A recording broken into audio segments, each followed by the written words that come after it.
കന്യാം രാമൻ, ഈ വിഷയത്തിൽ ശ്രദ്ധിക്കപ്പെട്ട ഒരു ഫേസ്ബുക്ക് പോസ്റ്റ് താങ്കളുടേതാണ്. അവിടുത്തെ കോളേജുകളിൽ ഉണ്ടാകുന്ന അധികൃതരുടെ വീഴ്ചകൾ സംബന്ധിച്ചൊക്കെ താങ്കൾ അവിടെ ചൂണ്ടിക്കാട്ടുന്നു. ഒരു പിന്നാക്ക വിഭാഗത്തിൽപ്പെട്ട പെൺകുട്ടിക്കാണ് ഈ ഒരു ദുരനുഭവം ഉണ്ടായത്. താങ്കൾ സംശയിക്കുന്നത് എന്തൊക്കെയാണ്? ഈ കുഞ്ഞിൻ്റെ അമ്മുവിൻ്റെ അച്ഛൻ തന്നെ കൃത്യമായിട്ട് ആ കുഞ്ഞിനെ ഉപദ്രവിച്ചത് ആരൊക്കെയാണെന്നുള്ളത് വ്യക്തമായിട്ട് പേരടക്കം എഴുതി പരാതി കൊടുത്തിട്ടുണ്ട്. അലീന ദിലീപ്, അഷിത, അഞ്ജന 4ാം വർഷ BSc നഴ്സിംഗ് വിദ്യാർത്ഥിനികളാണെന്നും അമ്മുവിനെ കള്ളി എന്ന് വിളിച്ചു എന്നും പറഞ്ഞ് കൃത്യമായിട്ട് അദ്ദേഹം പരാതി എഴുതി കൊടുത്തിട്ടുണ്ട്. അദ്ദേഹത്തിന് സുഖമില്ലാത്തത് കൊണ്ട് ചികിത്സയിലാണ്, അതുകൊണ്ടാണ് ഞാൻ നേരിട്ട് വരാത്തത് എന്നും അദ്ദേഹം ഫോണിലൂടെയും മെയിലിലൂടെയും പ്രിൻസിപ്പലിനെ അറിയിച്ചിട്ടുണ്ട്. പ്രിൻസിപ്പൽ ഒന്നാന്തരം കള്ളനാണ്. കാരണം നമ്മൾക്കിടയിൽ ഇപ്പം അരുൺ സംസാരിച്ചു, അല്ലെങ്കിൽ പിന്നെ അമ്മുവിൻ്റെ ബന്ധു സംസാരിച്ചു, ഞാൻ സംസാരിക്കുന്നു, നഴ്സിംഗ് കൗൺസിൽ സംസാരിക്കുന്നു, പല പല സംഘടനകളുടെ ആൾക്കാർ സംസാരിക്കുന്നു. ഇവരൊക്കെ സംസാരിക്കുമ്പോൾ ഈ പ്രിൻസിപ്പൽ ഒരാളോട് പറഞ്ഞതല്ല മറ്റൊരാളോട് പറയുന്നത്. ഇയാൾ ആരെയോ പ്രൊട്ടക്റ്റ് ചെയ്യാൻ വേണ്ടി ശ്രമിക്കുവാണ്.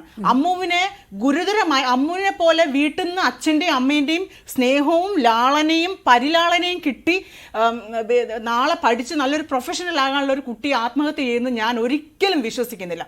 തക്കതായിട്ടുള്ള ഇൻസിഡൻറ്റ്, അവളെ കൊല്ലാൻ പാകത്തിനുള്ള പിന്നെ സംഘർഷങ്ങൾ, മാനസിക സമ്മർദ്ദങ്ങൾ ഇനി മറ്റെന്തെങ്കിലും ചെയ്തിട്ടുണ്ടോ എന്നുകൂടി അറിയണം. ഈ ഒരു വിഷയത്തിൽ മന്ത്രി വീണ ജോർജ് കൃത്യമായിട്ടും ഇന്നെന്തോ ആണ് വീണ ജോർജ് ഇടപെടുന്നത്. അവരുടെ വീടിനടുത്ത് ഒരു തൊടയിൽ പൊട്ടി ഗുരുതരാവസ്ഥയിൽ കൊണ്ടുവന്ന ഒരു കുട്ടിയെ ഒരു വെന്റിലേറ്ററിലാക്കാനോ നല്ലൊരു ആംബുലൻസിൽ മെഡിക്കൽ കോളേജിലേക്ക് കൊണ്ടുപോകാനോ ഉള്ള സൗകര്യമില്ല എന്നുള്ളത് ലജ്ജിപ്പിക്കുന്നു.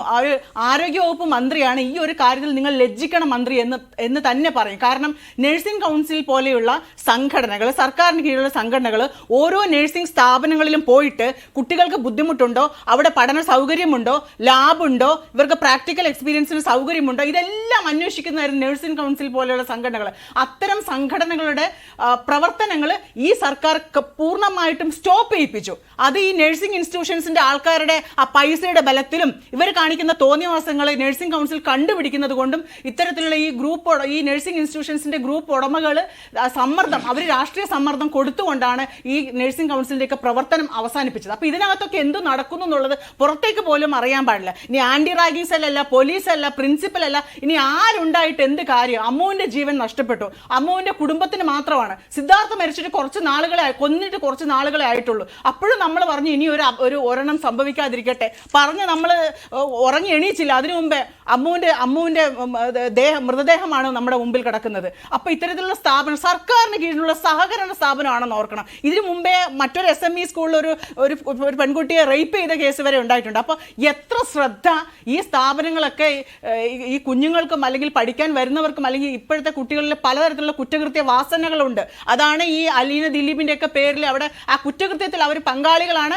ഈ കൃത്യമായിട്ട് പോലീസ് കേസ് അന്വേഷിച്ച് ഇവരെ അറസ്റ്റ് ചെയ്യണം. ഈ 3 പെൺകുട്ടികളെ ഉടനെ അറസ്റ്റ് ചെയ്ത് ജയിലിൽ ഇടണം. ഇതൊരു മാതൃകയാക്കണം. ഇനി ഒരു ക്യാമ്പസിൽ ഒരു ഇൻസ്റ്റിറ്റ്യൂഷനിൽ ഒരു കുട്ടി കൊല ചെയ്യപ്പെടാതിരിക്കട്ടെ. ഉടനെ തന്നെ ഇവരെ 3 പേരെ അറസ്റ്റ് ചെയ്ത് ജയിലിലിടുകയാണ് വേണ്ടത്. തീർച്ചയായും ഇത്തരം സംഭവങ്ങളിൽ ഈ വിഷയത്തിൽ ഈ കുടുംബത്തിൽ നിന്ന് കൃത്യമായ ഇടപെടലുകൾ ഉണ്ടാകുന്നു. മകൾക്ക് പ്രശ്നമുണ്ട് എന്ന് മനസ്സിലാക്കുമ്പോൾ അത് അധികൃതരെ അറിയിക്കുന്നു, രേഖാമൂലം പരാതി നൽകുന്നു. ആ ഇടപെടലും ജാഗ്രതയും കുടുംബത്തിന്റെ ഭാഗത്തു നിന്നും ഉണ്ടായിട്ടും ആ കുട്ടിയുടെ ജീവൻ രക്ഷിക്കാൻ കഴിഞ്ഞില്ല എന്നതാണ് ഏറ്റവും നിരാശാജനകമായ കാര്യം.